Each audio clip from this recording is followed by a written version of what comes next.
Hello, this is Mr. Harney. In the other YouTube channel, CH Harney MA, I cover many different topics, including history, all different types of history, prehistory, philosophy, politics, religion, archaeology, and I go into many other subjects as well, including theology and psychology. However, in this channel, I will be strictly limited to anthropology and archaeology. I am also continuing my reading of Dr. Michael Chazan's World Prehistory and Archaeology with a subtitle, Pathways Through Time. I have over 45 videos, it's at least 40, on the other channel, and now I am continuing our reading part 4 of 4 of this text. Recently, I have discussed why many different cities and tombs were really important for understanding early Mesopotamian societies. Also, we talked about the role of writing in early Mesopotamia and the Old Kingdom of Egypt, what we can learn about the process of state formation by comparing both the states of Mesopotamia and Egypt in ancient times. And then we continued on to studying the Aegean peoples, the Minoans and the Mycenaeans. And of course, we talked about those in our last video. Now we are finally getting to locating the source of authority in early states in Asia. The early state societies in the Indus River and China challenge us to understand the sources of authority underlying state formation.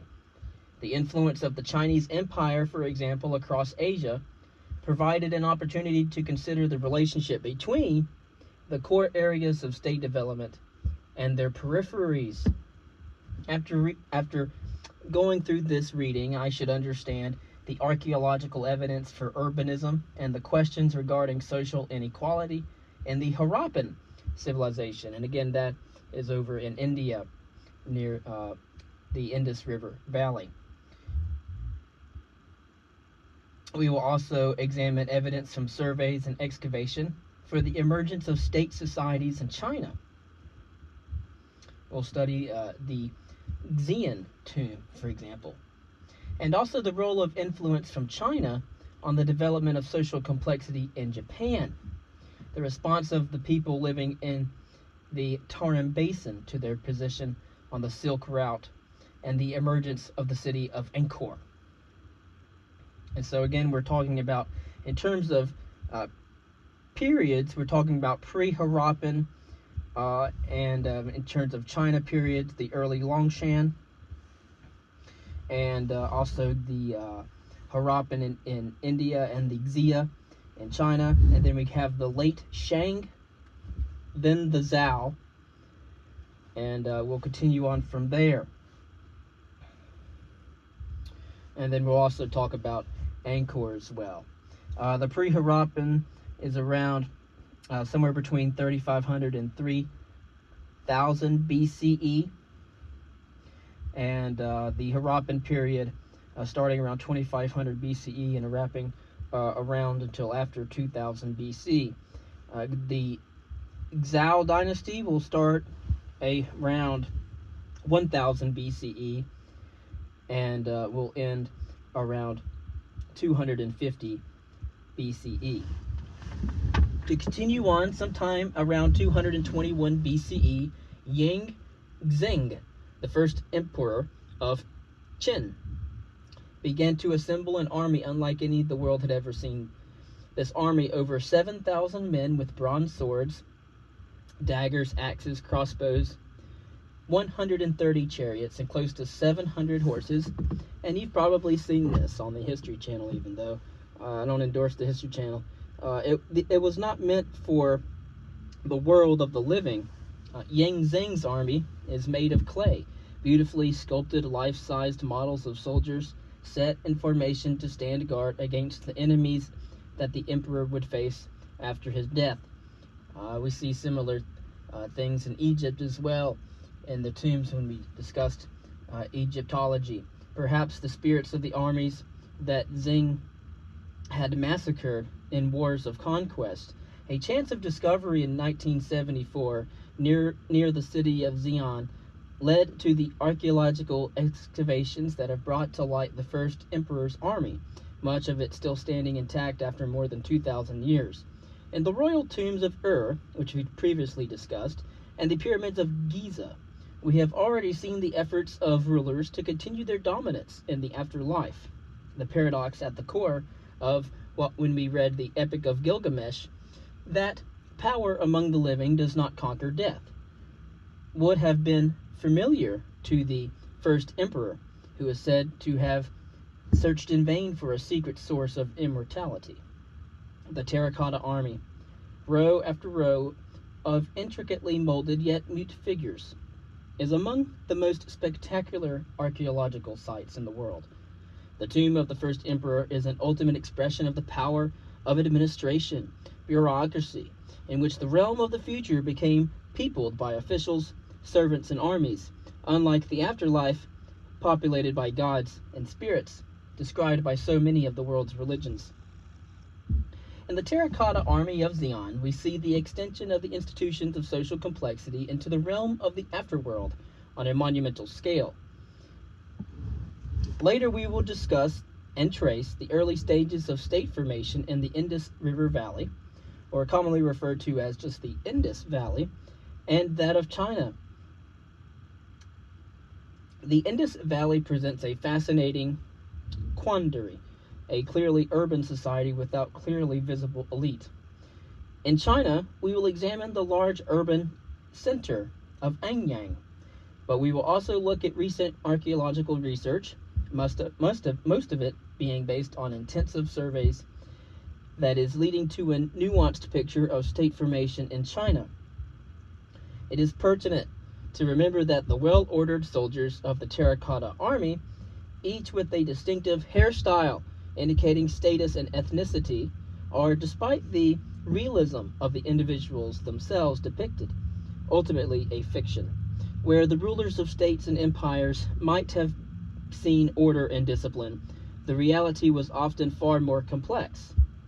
Similarly, archaeologists have learned that although models for the social structure of early states and theories of state formation are essential, the archaeological reality will continuously challenge our expectations.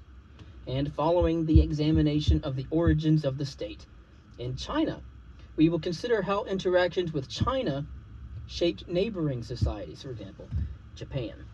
Our inquiry will stretch to the Tarim Basin in Central Asia and across the sea to Japan. And again, archaeology and history is mostly focused on inquiry. And so, we end by considering the developments that led to the emergence of the great city of Angkor. And of course, as we know, Angkor is located in Cambodia. To recap, the Indus Valley is an area extending along the course of the Indus River that covers much of modern Pakistan and also several provinces of India. And so first we will discuss the Indus Valley. All right. We will start with a setting and some form of chronology to get things on track and to help us identify where we are geographically and also when we are in terms of time. So we'll start with talking about Indian and one of my favorite periods, and it lasted for 700 years, the Harappan period, again between 2600 BCE and 1900 BCE, during which urban centers developed in the Indus Valley. And we're seeing after agriculturalization, we're starting to see urbanization, right? And it'll be forever before we see any kind of industrialized state. But as long as we had the division of labor, we've always had the Industrial Revolution. It's just been mechanized by different tools and technologies over the years. So, and then we'll get into some of the Harappan script as well, because obviously history is about writing, the advent of writing systems, and of course that helped with bureaucracy and things within the government. We'll move on to China after we cover India, and then after we study India,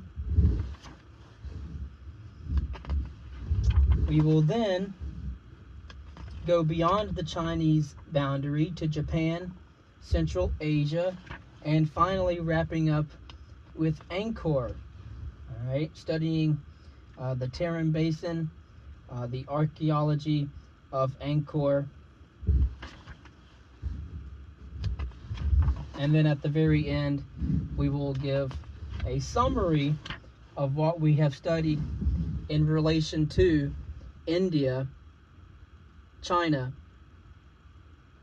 and Angkor, as well as Japan. But we'll get to those when we get to those in the next reading.